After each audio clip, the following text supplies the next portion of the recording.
सलमान खानच्या घरावरती गोळीबार प्रकरणात एक मोठा खुलासा समोर आलाय। आरोपींना 40 राऊंड फायर करण्याचे आदेश देण्यात आले होते अशी माहिती मिळतेय।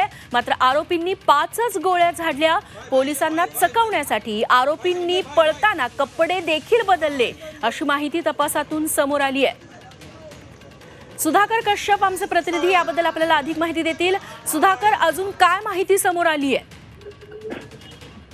या दोन आरोपींचा आताच रिमांड झाला। यावेळी त्यांना कोर्टामध्ये हजर केलं गेलं।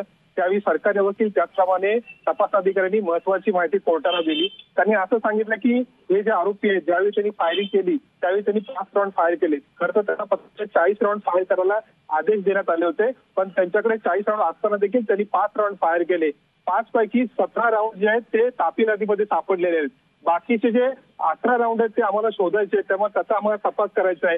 ते एक त्यांनी कारण त्याची कस्टडी वाढवण्यासाठी सांगितलं। त्याचप्रमाणे आरोपींनी जेव्हा फायरिंग केलं तर निघून जात असताना त्यांनी वेगवेगळ्या ठिकाणी कपडे बदलले। जवळजवळ 3 ते 4 वेळा त्यांनी कपडे बदलले। आपल्याला कोणी पकडलं जाऊ नये, आपल्या कपड्याची कपड्यावापर कोणी पकडलं जाऊ नये यासाठी ते कपडे बदलत होते।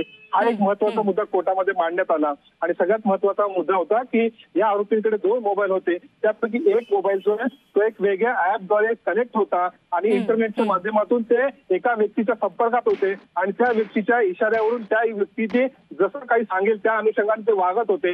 ही गोष्ट एक सगळे उघडकीस आलेली आहे आणि त्या अनुषंगाने देखील पोलिसांना तपास करायचा आहे।